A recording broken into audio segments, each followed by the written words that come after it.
It's just connecting. I always hate that voice where it says recording in progress. It makes me feel on the spot, like I need to, Need to like say it, something important. Make it worthwhile. yeah, like every single word is being, analyzed and recorded, and someone will come in later. I actually did an interview once. Do you know the author Michael Connolly? Well, I know the name. I don't He know. did the Bosch series, but and the Lincoln Lawyer series as well. But I interviewed him once, and then that was uploaded to YouTube, and I had no idea it was going to get uploaded to YouTube. Ah, yeah. And I was asking him questions about COVID and masks and things like that because that was in his book. But there are comments on YouTube about how I was, appeasing the woke agenda, and he stopped talking about that nonsense. And I was like, Wow. I was just asking a question. I had, Making conversation. yeah, Yeah, wow. exactly. Those were controversial times, Ben. We're through that now. Where, yeah, well, yep. I mean, you and I both, fighting bugs at the moment. So, I mean, That is actually Bella Breeden calling me, so I'm just going to decline and send her a quick message. that's all right. Hello, everybody. Welcome to Ben's Book Club. I can see you're all in the chat window there. Hello, everybody. Can we all, if you please, we always start with this habit, but can you please type in the chat where you're from? Say hi. We love hearing from where everyone is. That's a sentence, right? Where from? Yeah, that. Yep. No. What is like a sentence was. Thank you. It resembles a sentence, kinda. I don't know whether you can see the chat here, Yeah. Fiona, but we've got Ian from the UK. Ian's my best bud. I love Ian. Queenslanders, Diamond Creek, Brisbane. How are you finding the wet weather, Mon? Because I'm enjoying it tremendously. All my grass is going very well. Sydney. Oh, there's a few from Brizzy. Helen from Coffs Harbour. Hello, Helen. Got some regulars in here. This is great. Byron Bay. I was just in Byron Bay. Sydney, Tracy from Cairns, Murwillumbah in New South Wales. Wollongbar. Um, so how did you say it? Say it again so I can. Wollongbar. Murwillumbah. Oh, Wollongbar. see, this is That's right. embarrassing. Thank Yeah. you, Fiona. No, I appreciate you. Judy, hello. Of course, Judy. Gold Coast, yeah, great to see the rain. Thank you everyone for coming to Ben's Book Club. This is a monthly series that we run through the book clubs, through libraries in Australia and New Zealand. And this, we're nearly at 2 years we've been doing this book club. So we've been having a great time and featuring some wonderful authors. And I'm especially excited to talk to Fiona today because Fiona, this is your debut, and we love debut novels here. We Yeah. love talking to you about your journey. But let me introduce Fiona before we kick off. Fiona Britton is a Sydney. I can hold it up too. You can Yeah, I see. got one. I Yeah, just yeah. just in case. By the way, we need to talk about the cover Yeah, the because cover's great. it is an amazing cover. Fiona Britton is a Sydney writer living and working on Bidjigal land. She Yeah. has a PhD in English and creative writing from University of Western Australia. Now, while waiting to be an overnight success, and this is what I love particularly, Fiona has worked as a toy shop assistant, chip fryer, sandwich maker, sandwich artist, or sandwich maker. Well, we didn't have artistry back then. It was simply making. Okay, okay, okay. You were one of the That's OGs, one of that's the a modern originals. sandwich Yeah. genre. A bartender, a clown doctor, an aerialist, a hula hooper, a stilt walker, and an editor, writer, and communications manager for business. And Fiona likes stories about funny, fearless women who get to have it all. Don't we all? And this is obviously one of those stories. But everyone, let's welcome Fiona. Yay, it's virtual. You guys can put in Feeling it. emojis or I'm feeling something. it. Yeah, yeah, yeah. There's lots of love. Um, I love, can we please, Fiona, please, let's just start with this. Can we talk about your cover? Sure, Because, let's do it. Fiona, I remember the day. I don't know how it was for you. Explain the process because I remember I got an email and I didn't know when my first debut novel came out. I didn't know. Did you have a say? I had no say. I didn't know if I could have a say. I was just sort of timid in the corner. Please make something nice. And then I got this email and I got this cover and they said, "Do you like this?" Yeah. And you see your name, right? And you Okay. see, It's Yeah. So amazing. can you describe what that moment's like to get that cover in the email inbox? So I think we're probably both subject to a lot of persuasion in these scenarios, right? So you just Yeah. are so grateful that people are paying you any attention and that your writing is doing anything you say yes to everything. So Yep. that is certainly the case for me. Hmm. But one thing happened is that when we were, if you see that the framework is actually the front of the house, which is the feature in the book. So in my mind, I always thought the front cover should have the windows of the house in it. And Mm. one of the other marketers, or maybe one of the editors, who said, "What about that? What about, the house with the windows?" I was like, "Oh, we've actually had a mind meld," and then it was so much better than I thought it could ever have been, because Yeah. we managed to get all of these little vignettes in the windows, you see, Yeah, which is all pretty kinds of exciting. stuff. I was actually wondering if because I loved Shen especially, and I feel like Shen's Uh, not. well, she's hidden, really, isn't she? She can't really be in the cover. No, because she's a bit, yeah, she's a bit secret. She's a bit, yeah, you can't really know her. House, Yeah. yeah. Um, can we start with your journey, Fiona? I love this. I love these stories, but I especially want to talk to you because I read an article you wrote for the Sydney Oh Morning yeah, Herald yeah, yeah. called, great title, by the way, From Aerialist to Clown Doctor, How My Colourful Past Led to a Writing Career. Hmm. Um, can you just take us through this colourful journey you've been on to this, your debut novel? Sure. Well, so I mean, I think so I had aspirations to write all my sort of childhood and teenagehood, and I actually came to Sydney. But in 1996, I came to Sydney for the first Mardi Gras, and I'd won two tickets in a short story competition that was run by Qantas. And I was like, "This is it. This is going to be it's going to launch my career as a writer." And I hadn't actually really written anything then, of course. I just thought it would all materialize magically, and that Yep. sort of, I'd be spotted on the basis of raw talent alone. I don't know why I thought that would happen, but you won't be shocked to know that it didn't happen. So after a string of jobs, I then got involved in doing all this sort of circus performance stuff, and I was like, "That's it for me. I'm never putting pen to paper again. It's the physical life for me now," and So you off I gave up, you sort of gave up a little bit. You were just like, the I've dream's given up done. heaps of times. That was only the first time. Okay, okay. There's lots of giving up stories along the way. So then I went off and did so I was doing a lot of sort of aerial stuff then, because I was young and fit and could lift my body weight, which I can't imagine doing these days. But then I sort of also got involved in doing stuff, street theatre, roving street theatre. Mm. Discovered that I quite liked humour, and it was really gratifying to make people laugh. So there was this sort of bubbling undercurrent of me maybe thinking that maybe there was a thing there around being funny. And yeah, anyway, so short story of the long story is that during that performance life, I met my partner, who's the father of my kids, who came back, had Yeah. kids. I sort of decided that I needed to get back on the wagon and write again, and then wrote a terrible novel that now lives in the bottom of, I don't know where it lives actually. I just hope that no one ever discovers it.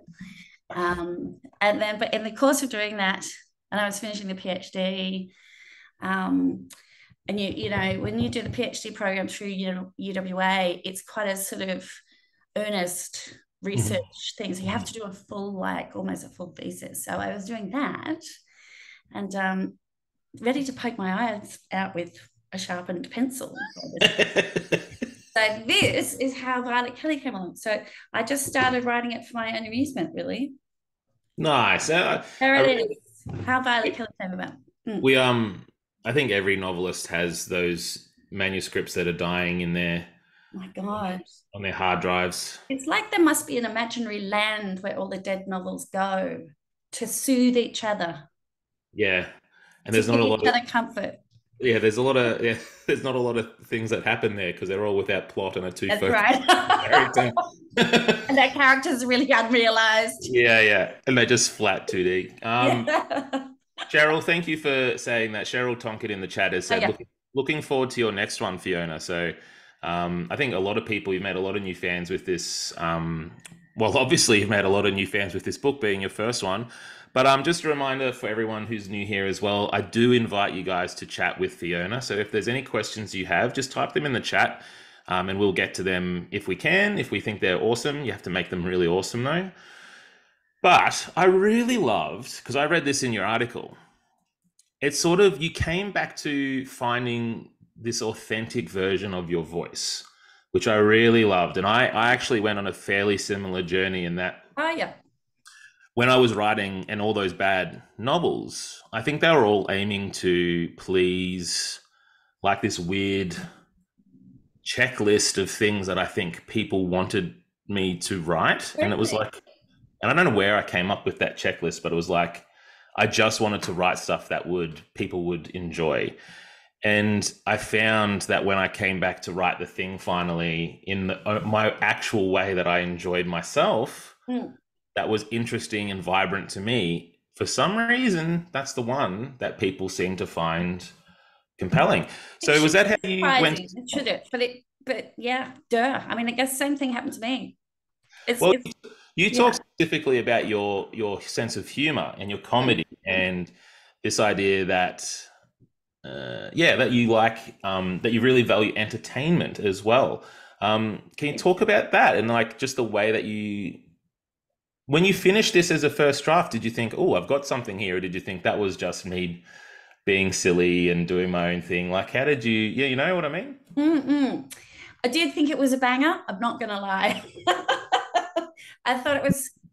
If it could make me laugh, maybe it'll make someone else laugh. Yeah, and that confidence though, that's what you need. Well, I'm not sure it's confidence. You know how sometimes you get that rush of self love once you've finished, you've just finished it, and then Yes. 3 months later you go, "Oh my god, what was I thinking?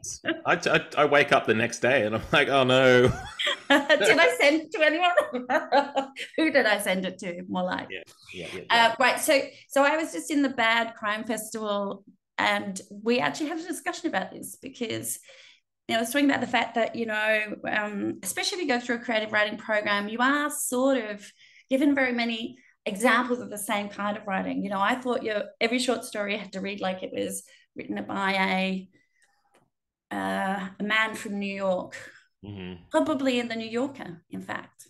I thought it had Mm-hmm. to have, and it had to be sort of sardonic, crisp, and slightly restrained, and Yep. all of that stuff that we're told good writing looks like. And then this was just an experiment going, well, what happens if I let my petticoat show?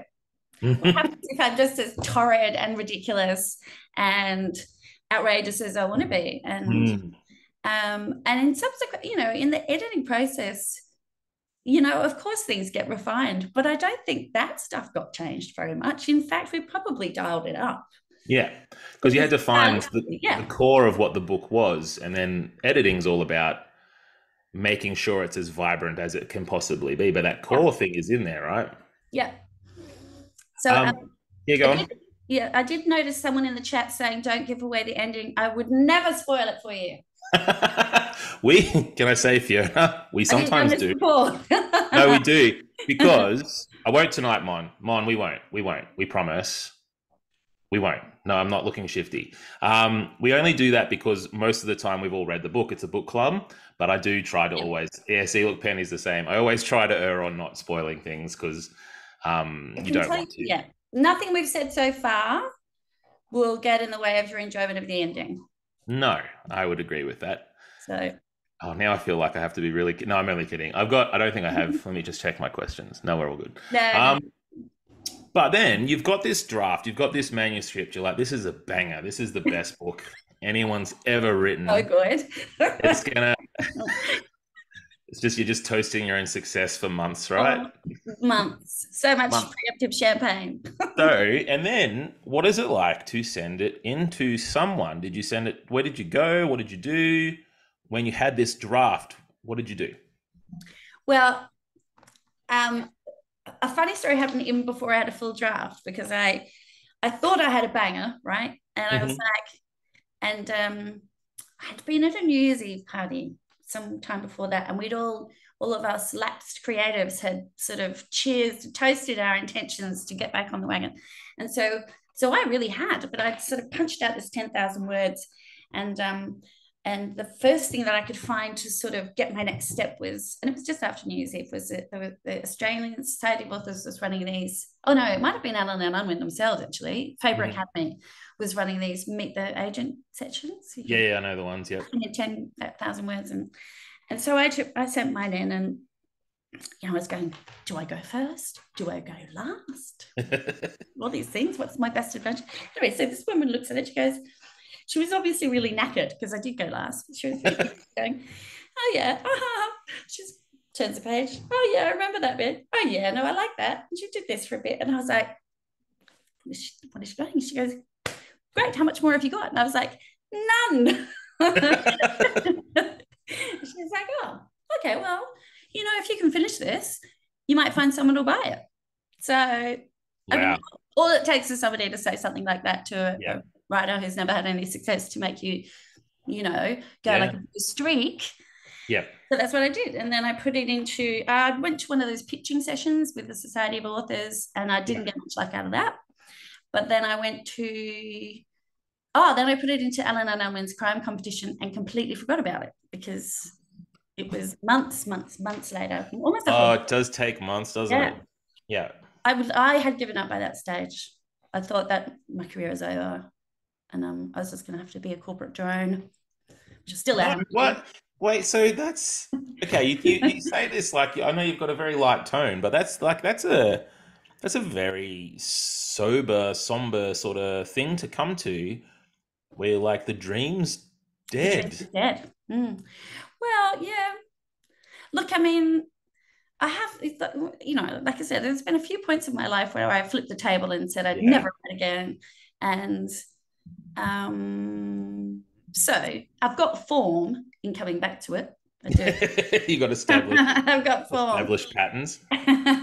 So maybe I would have gotten over myself and come back to it eventually. But I'm not that young anymore. But it's big to persevere through that stuff, though. Like that's not. I think a lot of people, and I'm certainly guilty of this myself in a lot of areas in my life, but you find a little resistance or a little rejection or a little setback, and it's very easy to go, well, I'm just going to stop. But you've persevered consistently, just picking yourself back up with no sort of outward person saying to you that this is good and this is going to go well. You've just always picked yourself up. That's really admirable, Fiona. Well, thank you. I think there are always people along the way who go, if you stick with it, you might get there eventually. So that it's not that they were it's not that I didn't have cheerleaders for my success at different times. Yeah. Which are often just enough. Yes. Just enough to keep you going through the rejection. You just need a little bit. Yeah. I mean, we all sound so terribly fragile, don't we? But I mean, it kind of is. Like creative experiences do ask for you to be kind of vulnerable, I think. Yeah. I mean, if you're not vulnerable and sensitive, are you even doing it right? Yeah, exactly. Is it even the thing that you should be doing? Like I mean, rejection should hurt. It will hurt, and you just got to figure out how to pick yourself back up from it.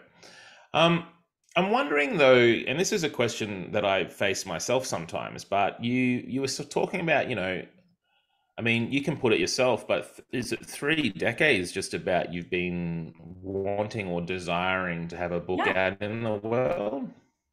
Yeah, about that. Yeah. About that. Even. Oh, you've just broken up a little bit. But I was wondering about. Pardon? I'm breaking up a bit. Hopefully that's better. Internet wobble, yeah. I think it's okay now. Yeah. Watching Superman out in the lounge room. So that's, yeah. The question I had was, do you look back on those 30 years and you look back at yourself as a 20-year-old, as an 18-year-old, as a 30-year-old, and do you go, I wish that I'd chosen differently, or I'd wish it had gone for me then? Or are you really stoked to be the person you are now, to be able to write this book? Does that make sense? Like I often think about, do you look back with sort of like, I wish the paths had gone differently? Or do you look back and go, I'm really glad that it went the way it did, because otherwise I wouldn't have been able to do this? A hard question to ask, because I think knowing that I wanted to write all that time, of course, there's a part of me that goes, I wish it had kicked off at 20 and now I'd have 20 books behind me. So, there's always going to be that. but I'm not sad that this is Yeah. the book I've written, and this is the genre, or this is the voice that I've chosen. I'm not sad about that at all. I No, that's great. probably couldn't have gone in this direction if I hadn't had those 30 years of, Yep. mucking about, walking on stilts, hanging from a Yep. rope, frying chips. You need, yeah, that's life experience stuff that you can't, it's not always like a straight line to the novel, but it's always in there. All that life experience is you writing that. So I'm glad you answered that way. I was kind of hoping that you would, because that's how I feel. It could have gone badly Um, otherwise. yeah, yeah, it could have gone dark very quickly. You've also written in this article that you have this belief in entertainment. So you believe that you are an entertainer, and I think Mm-mm. that you really value entertainment as a form of, um, I don't even think well, actually, you can tell me because Cheryl actually has a question in here as well. She Mm. says, was it just a story, or were you aiming at distilling principles of caring? And there's a lot of themes I think that go on in this book. Do you Mm. think entertainment is like this submarine that sneak attacks moral lessons underneath it? Like, how do you find entertainment? Oh, look, I mean, so I think this book is written to entertain, and I have a great deal of a great deal of belief in the value of creating common ground through entertainment. Especially after doing things like clown doctoring, where Yeah. you're actually sharing something that is much, much more than a simple transaction. It's actually really multifaceted and complex and nuanced. So, um, but is it Cheryl who's asked the question? Cheryl Tonkin, yes. Cheryl. Thank you, So, Cheryl. thank you. I reckon there are lots of themes in here that are quite serious. Mm, Um, caring caring is probably not the word I would choose, but it does, the care that all those characters share for one another is what enables them to face the adversity and to take the risks and to put themselves on the line in the ways that they do. So mm, absolutely. And this is sort of found families as well, right? So yeah. this is actually, there's a big care story there. These are people that you choose to be around. Mm, But yeah, I mean, look, there's a lot of feminist stuff in here for me. I'm not sure that it's not polemical really, but I do think that there are some things here about women's agency. yep. There's things about women's work. So sex work is work, and a woman who feels like she can have agency in the world by choosing that kind of work. That's a really important story for me to tell, I think.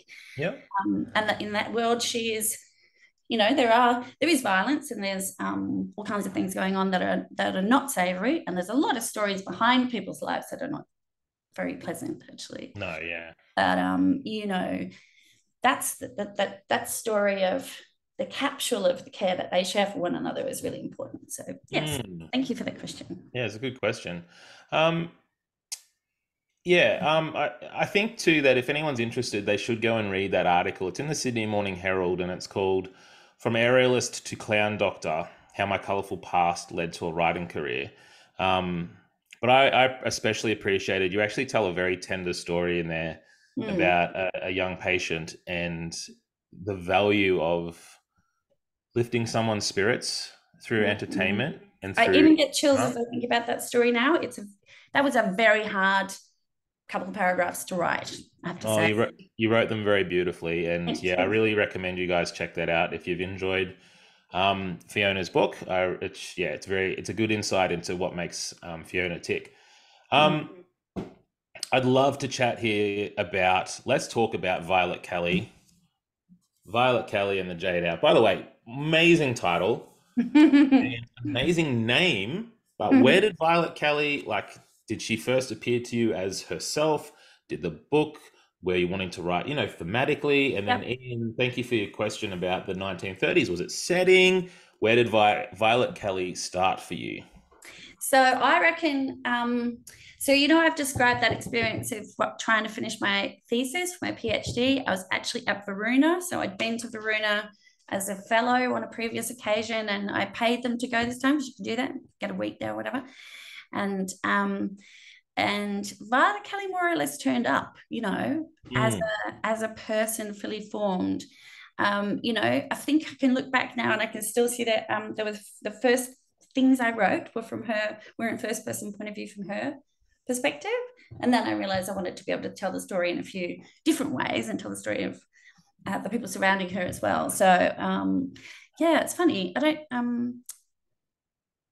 she probably has a lot in common with people I have known or worked with or performed with in the past. Yeah.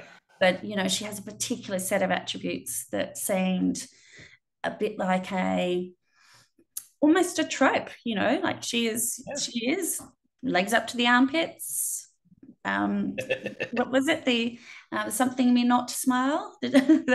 Anyway, yeah. So she's the touch me not look of an English heiress. So she really is a bit of a, she's got a lot of that stuff that readers will find familiar, I think. Do you sort of writer who has a character speak to them and you feel like they're communicating with you, or is she just a character that you move around like a puppet, or how does that operate for you in the writing and the craft of it?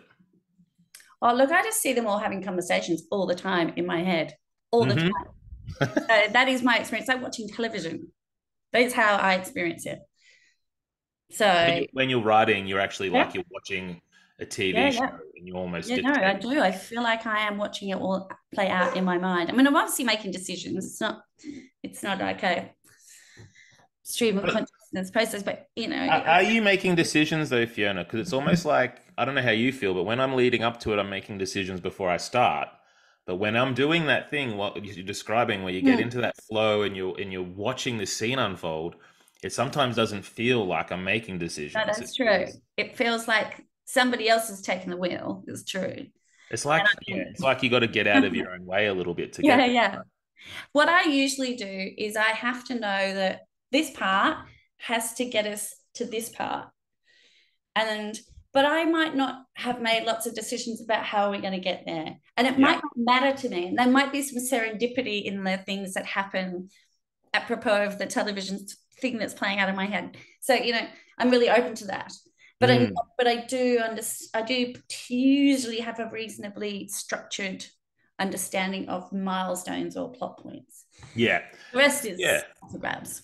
Yeah, I like that too. I think that's fairly similar to what I do, is sort of you have the big points, but then you can have some fun in the interim and sort of improvise a little bit, which is, I guess, that's where the juicy bits are as well. I know. It's where you find things that you weren't aware of and you're like, oh, that could come in later. And then, oh, we're the same person here, Fiona. We are, in fact, the same person. We're not crazy people doing this creative thing on our own, isolated in a room. Can I ask, are there any other novels or television shows or films or anything like that that did particularly inspire?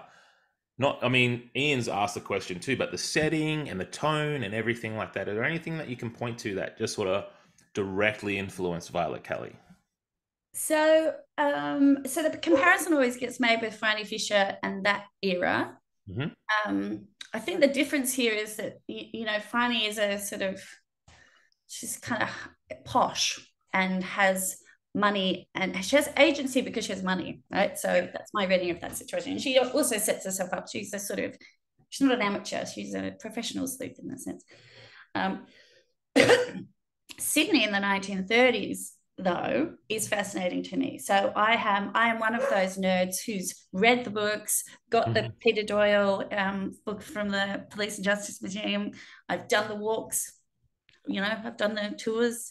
I just love it. I love all of that Razor Bangs story. So that is a backdrop for something else that is entirely confected, this sort of high-end brothel in the middle of this world that's actually pretty, dark.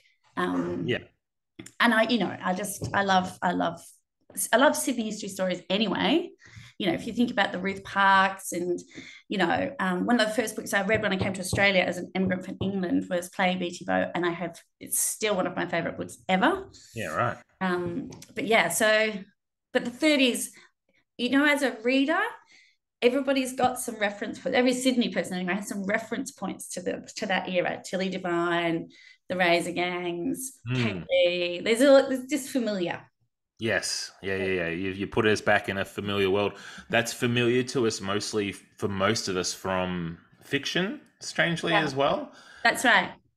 My dog is just barking. Can I just go and see what's going on? Because my children are Sure. ignoring it. Is that Yeah, right? no, go ahead. I'll Go I'll ahead. just be a second. Well, I certainly wouldn't want to be a recorded person on a recording saying "Don't see to your poor dog" out loud. See, it was hardly a moment. You're all right. That's all good. What was the matter? Don't know. She just wanted to go out. Could be that Ah, someone's yeah, yeah, yeah, yeah, yeah.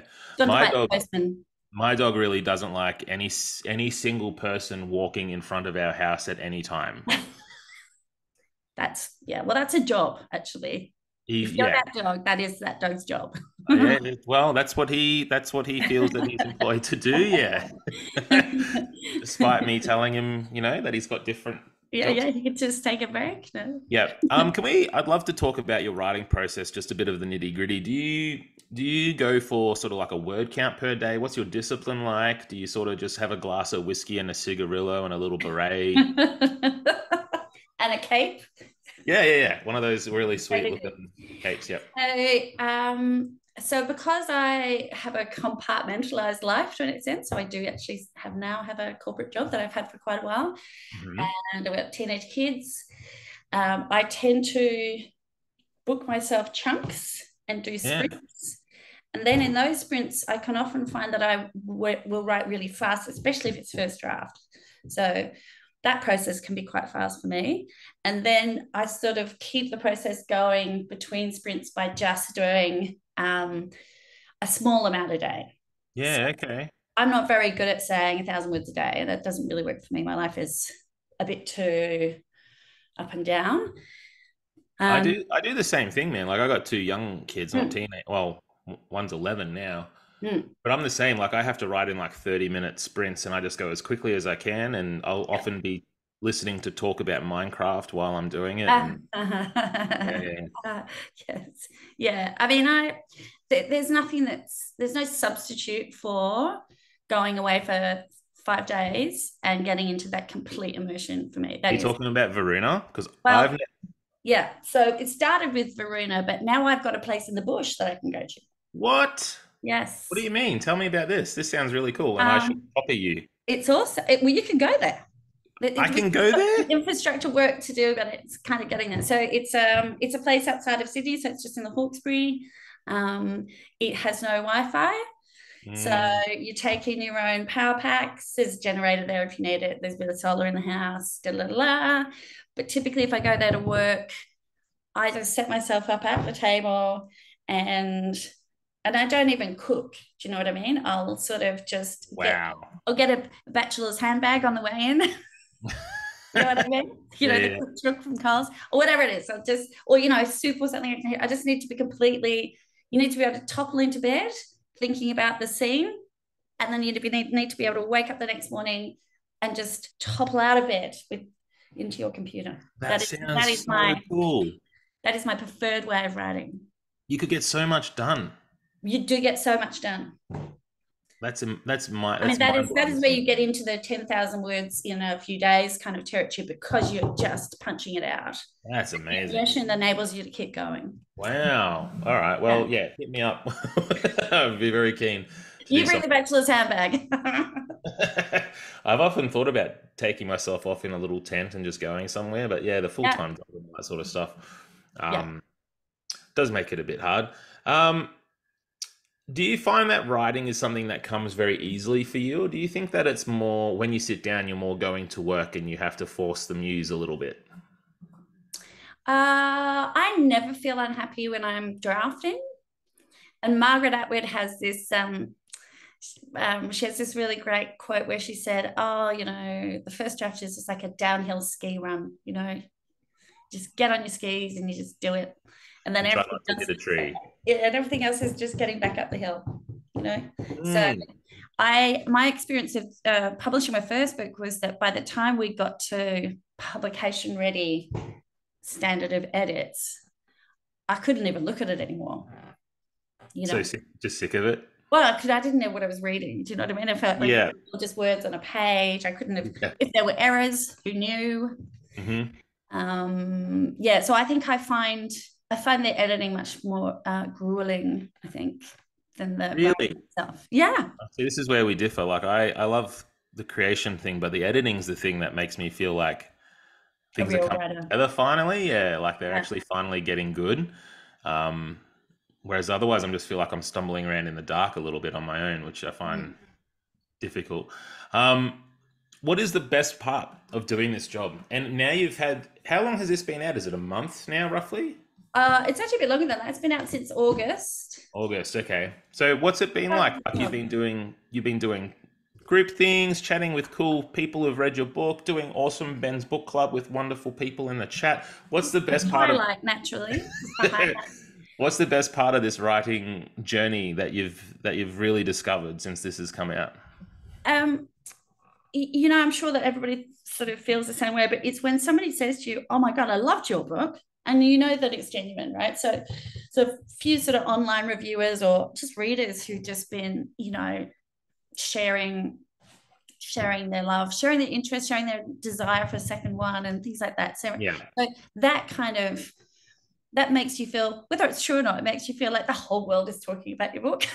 Yes, it does feel like Probably not true, but that. you just start to feel like, oh my God, there's a buzz around it. So yeah, I don't know if that's actually borne out in sales. I'm yet to find out, but Mm. yeah. That's nice. And Justine Lawson has this great question for you. Mm. Do you, when you start for the day, do you reread the stuff you've already written, or do you just plow ahead because you're going downhill now? Oh no, I have to read my way in. Mm. One trick. So, and Justine, if you're writing, this is my go-to trick. So instead of finishing a scene and closing the computer, I will finish the scene and write the first bit of the next scene, right? So that, because it can be very hard to make a cold start at the end of a scene. So typically I'm going to give myself that little bit of extra just to keep going, but I always have to read my way in. And sometimes I'll read right from the start, actually, just Mm. just to understand how it's moving pace wise and what's required pace wise at the time. So And all those eyes over at every single draft, you'll be making these little choices and changing little bits and yeah. highlighting bits, and it slowly becomes itself that way. Great question, Justine. Hmm. Um, Thank you. we've got some good people in this chat, in this Hmm. book Good club. questions. Keep them coming, guys. I really thought about this when I was reading your book. The novel feels, and it's certainly not. I'm just trying to word it correctly because it's a very positive thing that I'm wording, but it's a very light, fun book. Hmm. It has some, and the reason I say that is because it has some difficult themes. It has some concerning parts with relationships, the drama. I mean, there's death, there's mayhem, there's catastrophe. Sorry, no spoilers, but that was big broad Yep. terms there, so I've done very Oh, well. you were that was the good avoidance. Thank you, thank you. But even I would even say, not to speak out of turn, maybe you can talk to this as well. But the book is set in a brothel in a place Mm. where, yeah, you can hire the services of women. But I would say even the sex in the book didn't feel tawdry or overwrought or shocking. It felt even that felt very light. So I'm Mm. just wondering about the tone of it. Like, how did you write about all this stuff that is difficult but keep it fun? That's hard. It's really hard. I mean, I think so I have really strong allergies towards, heavy-handed treatments of, well, sex particularly, I think, but Yeah. sentiment or so all of those tender scenes are written with an intent to amuse as well, I think. Yeah. Yeah. Um, it gets a bit harder when you're starting, there are parts in the book where actually terrible things do happen. And then I think it's not right to be humorous at all. So what you're doing then is Mm. expressing the shock and dismay that through the eyes of the characters whose point of view you're taking. So I think you did that well. Like, I felt yeah, thanks. the significance of those scenes, but then we would have Bunny come in with some observation that was so innocent and it would make you laugh. Yeah. And I don't just, it was a fun read, and it's rare that you find a fun read nowadays. Was that an aim? Like, did you set out did you have like a big, spreadsheet behind you, like have fun or something like that? A sort of a comic breakdowns, but no, I didn't. Um, I read, you know what happens? I read Amor Towles, Gentleman in Moscow, and I wrote, Mm, I want to write a book like that. Of course, I'm not comparing myself to Amor Towles and A Gentleman in Moscow, but he writes so cleverly and observationally, but with so much humor, and there's so much depth and warmth in those characters that you fall in mm, love with them anyway. But there is so much natural comedy in that book, and it's a lot of it is comedy in. So, I think when I started out, I thought comedy had to be, at three jokes on a page. mm-hmm. But then I sort of started to realize that comedy can be implicit to certain relationships. And if you look at Richard Osman or something like that, there is so Yeah. much comedy in those characters and in the relationships between those characters just because of who they are and where they Yeah. live. So then I realized that comedy could be inherent to relationships, and the bunny observation is a really good one. Um, and then I also thought, well, if you set something in a brothel, there's going to be funny things happen, right? So there's comedy in scene. So, Yeah. and there's choices that they make that are really just there for fun. Like Yeah. they put on shows. That's not going to be a spoiler for you. They put on shows. They are pretty silly. Yeah. Yeah, and we've got a few questions from chat, which we'll get to just a Yeah, second. yeah. Just I write very I guess I write literary thrillers, they're called. I wrote a literary western sort of thing, but they're very serious Yeah. and very stripped back, very bare, I should have very. been reading your books before I came on. What That's happened? it. No, no, no, you don't have to. You're Sorry. the star. But the reason I bring it up is that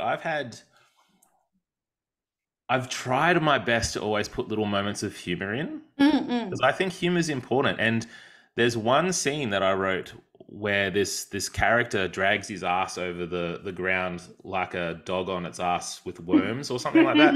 Yeah, yeah, yeah. But that page has been sent to me more than any other page of anything that I've ever written. Wow. What do you think? Why is comedy and humor so valuable in fiction, in writing? Do you think you obviously value it? Why do you think it's so valuable? You know, I don't. I reckon I think it's kind of undervalued. Actually, if you look at it as a literary skill, It is, but this it's is where we're totally B pushing. class A, We right? got to It's fight totally back. We got to fight back. class A. So, um, yeah, I mean, I think life gives us many moments of humor that allow us to reflect in novel ways on the seriousness of our lives and situations. So, I mean, that's who I am and what I believe. So, yeah, Mm. I mean, um, I am drawn to writing in books that have levity, even if they also have tremendous pathos Yeah. and seriousness. I'm just sorry. I'm just smiling because I saw a video today of this Irishman he died very tragically of cancer, and everyone's obviously very upset at his funeral. But he'd taken the time a year earlier to record his voice. And so as he was being lowered into the earth, you heard this guy knocking on the coffin saying, "What's going on? Help!" I'm It was, out. yeah, I mean, that's hilarious. it is. And everyone laughed. And it was this Yeah, thing where it made it okay to grieve. It was like yeah, this thing yeah, that yeah. such a human thing to share laughter together. Hey, And that was such a thing connected to his character and who he was, right? So exactly. that would have made them all reflect on those aspects of his nature. And we find that in your writing too. Like, Mm. this is clearly who you are. You've got a good sense of humor, which I love. I love seeing that play out in all the characters and situations in this book, Mm. even though it is thrilling as well, and there is this mystery as well. So, yeah, I particularly enjoyed that. I got a question here in the chat from Paula Milo. I don't know if I'm saying your name correctly. Apologies if I'm not. But Paula asks, how long did it actually take to write the book? Well, actually, this this book, Hard to answer, hey. no, no, well, no, it actually, it probably took as long to write the first draft as it then did to do the whole entire production process. So for a lot of people, it would be a really different balance. So for me, Mm, the draft that got interest of the publishers was probably really quite an early draft. And Mm. so that probably was only, I was writing sporadically as well. So I finished it during lockdown. So it was probably 2 years of writing, but not solidly, right? So Yeah. 2 years of writing intermittently. Yep. Yep. For that was for the first draft, and then you'd say 2 years again for editing and changes and copy Oh, well, edits. actually, yeah, no, probably the balance is a bit wrong there. So I had to wait actually because during COVID, everybody wrote a book. So I was also on that conveyor belt. yes. So I was stuck at the back of that conveyor belt. So I tell a lie. So I was editing it a bit during that period, but I was also trying to write something else. So there was probably wasn't quite that long in production. Now I think of it. It was just Smart to keep busy delayed. though, while you've got the first one out. Smart to write the second one, not get that Yeah. second book syndrome. Um, and speaking of second books, man, I'm good as a host. This is a beautiful segue. Ian has asked, sorry, I shouldn't point that out. Ian has asked, would you consider writing another book set in the same time period, possibly with some of the same characters? And this is a question you get asked a lot. Will we see Violet Kelly and the something something come back in a future book? I'm going to tell you, as a group of my closest friends, that I have written that book already, and now I'm just trying to flog it to the publishers. So, if all of you heard exactly what Fiona said without saying it, if you want to write to Alan and Unwin and say, "Man, just Wow, what a banger!" could really quote, what a banger! I could really use You can't more quote me though. Fiona says it was a real I, banger. I said it too. You can quote me if you like. Ben's Book Club. So yeah, look, I mean, it's early days. I'm still when you publish a debut novel, they don't like to frighten you too soon with sales figures because it can be a bit of a slow uptick. Yeah. Rather, when I'm not Stephen King, nobody's waiting at the bookshop to pick up my latest tome. Can I tell you, I've never asked for sales figures. Have you never? People keep asking me to do it, and I'm terrified. I've never asked because I don't. It's no good me knowing. Like if I know I can't do anything, so I'm just like I'm not going to ask. It's funny because so I work in a kind of corporate communications and marketing brand type role, and like it would be second nature for me to be tracking Yeah. those figures every day and Yeah. then going tweak the marketing plan, tweak the publicity arrangements, Mm. dial a bit of this up, do a bit more of that. So it's really hard for me to be off the tools. But without any recourse to action, I'm a bit sort of like, maybe I just don't want to know. No, I understand. Because I'm the same. The draw is to figure it out a little bit. Judy Hawkins, wonderful Judy, who's a long-time member of the book club. Judy has asked the title. Can we talk about the title? Was that something that came to you quickly? I'm not good at titles. How did you come up with such a great title for your novel?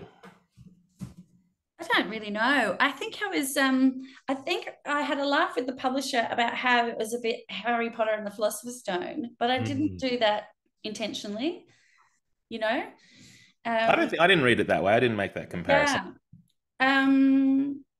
I do have a thing for birds. So, and funnily enough, if you can see what the illustrator's done here, it's brilliant bird references in here. So the Jade Owl, of course, this is not a spoiler. This is a pendant that is on the hasp of a padlock. So yeah, I can't really remember. I think I just thought it sounded good. And then I also, so the second one also has a bird reference in it. Cool. And that's is where it the the same bird sort of Violet Kelly and the something something? Oh, yeah. man, well, you're onto a winner, so why not stick with the winning horse you've bet on? Really, can you believe this? We've only got about 10 minutes left, so if you've got any questions, pop them in the chat quickly. We'll see if we can get some rapid fire ones going. If you've got any extra ones, open the chat myself and have a quick look. Yeah, you can have a look. I mean, I've asked most driver. of them, I think. Oh, there it Yeah, is. Okay. but anyone coming in, you feel free to have a look, Fiona. Absolutely.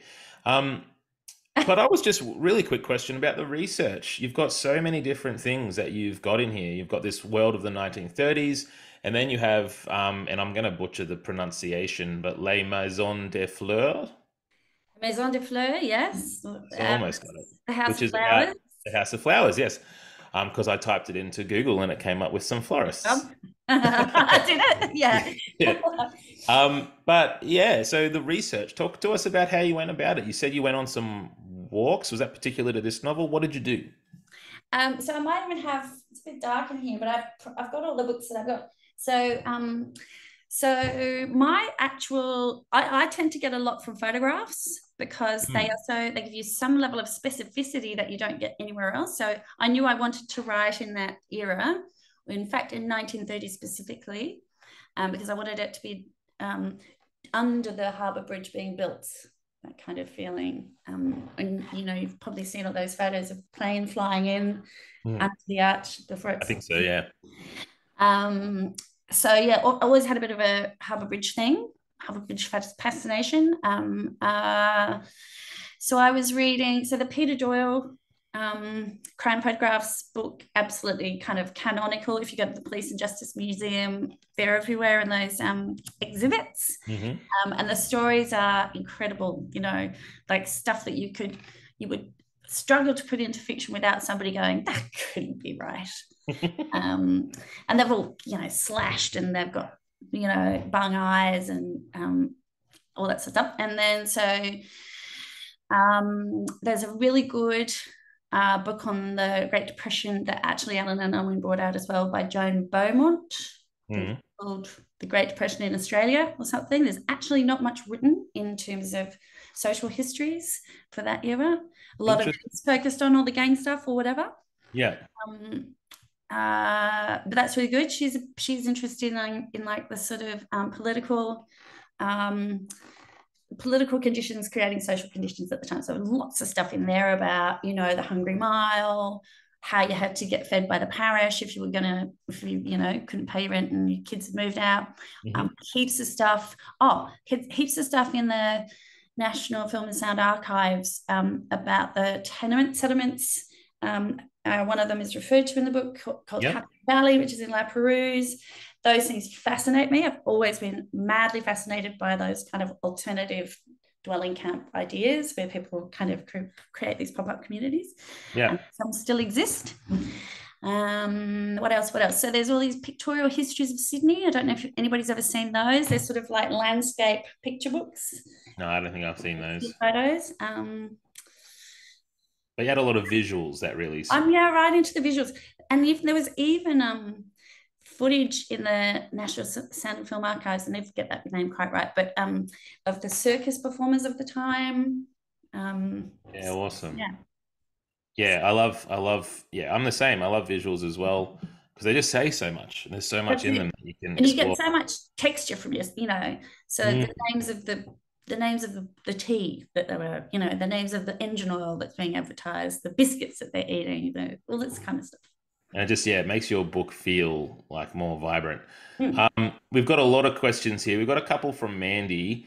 Mandy, I suspect, might be working on a novel of her own, but questions about word count. What was the word count, and did it increase or decrease with the subsequent drafts? Did you add more or take stuff away? It's quite a short book, and it has stayed pretty short. I mean, I think during the substantive edits, which is for the first time they really get stuck into it and go, this is not working, you're going to need another scene that bridges this, or you've erased that bit, you need to turn that bit into a thing. So it went up by about 5,000 or 6,000 words, but yeah, right. It stayed pretty stable around 70, 75, somewhere around there, somewhere in the middle of there, which is quite a short novel. Justina said she loved the audiobook, which is awesome. I hear a lot of that on this book club, actually. A lot of people love that's good. Yeah. And then Ian has asked, was Violet inspired in part by Nellie Cameron? Oh, well, Nellie Cameron, she kind of is a bit like Violet Kelly, actually. I went to so the people who do the Razor Gang tours in Darlinghurst had teamed up with some actors, and they'd